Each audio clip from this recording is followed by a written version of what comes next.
नमस्कार दोस्तों, स्वागत है आपका टेल्स ऑफ टेरर में। आज की कहानी बहुत इंटरेस्टिंग होने वाली है, सो दिल थाम के हेडफोन लगा के बैठ जाइए। तो शुरू करते हैं आज की कहानी। ये कहानी एक वीरान हाईवे की है, जहाँ एक पुराना ढाबा था। उसका नाम कालू का ढाबा। लोग कहते थे कि यह ढाबा रात में बहुत अजीब होता है। कोई वहाँ रुकता नहीं, और जो रुका वो कभी वापस नहीं आया। ये इस कहानी की शुरुआत होती है रात 10 बजे से। तेज बारिश हो रही थी। अजय और उसके दोस्त रोहित, सुमित और विशाल एक पुरानी जीप में सफर कर रहे थे। चारों का प्लान था वो पुणे से नागपुर जाएंगे, लेकिन बारिश इतनी तेज थी कि कुछ दिखाई नहीं दे रहा था। रोहित बोला, भाई बहुत भूख लगी है, कुछ खाने को देखो ना। सुमित ने कहा, यहाँ बस एक ही ढाबा है, सुना है वो थोड़ा डरावना है। लोग कहते हैं कि वहाँ रात को जाना सही नहीं है। अजय हंसते हुए बोला, भूत प्रेत जैसी बातें मत कर। भूखे मरने से अच्छा है कुछ तो खा ले। गूगल मैप पर देखा तो पता चला कि ढाबा पास में ही था। उसका नाम कालू का ढाबा। चारों ने सोचा जो होगा देखा जाएगा, और वहां पहुंच गए। जब वो ढाबे पर पहुंचे तो माहौल बहुत अजीब सा था। ढाबा टूटा फूटा था। टिमटिमाती एक लाइट की बल्ब की रोशनी जल रही थी। काउंटर पर एक बूढ़ा आदमी बैठा था। उसकी आंखें अजीब सी चमक रही थी। खाने को मिलेगा? विशाल ने डरते हुए पूछा। बूढ़ा धीरे से मुस्कुराया और बोला, मिलेगा, पर यहाँ रुकने का किराया देना पड़ेगा। सुमित ने मजाक में कहा, किराया क्यों, ये ढाबा है या होटल? बूढ़ा बोला, जो यहाँ रुकता है वो वापस नहीं जाता, इसलिए। चारों ने इसे मजाक समझा और अंदर चले गए। ढाबे के अंदर माहौल बहुत डरावना था। दीवारें पुरानी थी और टेबल पर धूल जमी थी। बूढ़े ने खाना लाकर टेबल पर रखा, लेकिन खाने में से अजीब सी बदबू आ रही थी। रोहित ने कहा, ये खाना तो बासी लग रहा है। सुमित ने बोला, चल जल्दी खा लेते यार, बहुत भूख लगी है, अब क्या सोचते हैं। जैसे ही खाना खत्म हुआ, रोहित ने गाड़ी स्टार्ट की, पर गाड़ी स्टार्ट होने का नाम नहीं ले रही थी। लेकिन गाड़ी ने स्टार्ट होने से मना कर दिया। चारों बाहर बारिश में खड़े होकर गाड़ी ठीक करने की कोशिश करने लगे। बूढ़ा ढाबे के पास खड़ा होकर हंस रहा था।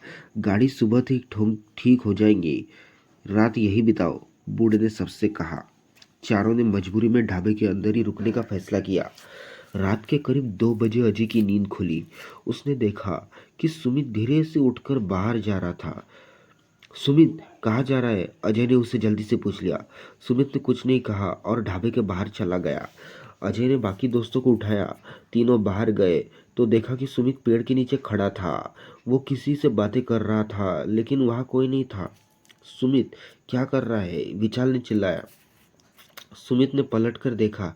उसकी आंखें लाल हो चुकी थी और मुंह से खून टपक रहा था। तुम सब यहाँ से बचकर नहीं जा सकते, सुमित ने अजीब से आवाज में सबसे कहा। तभी अचानक पेड़ से एक औरत का साया निकला।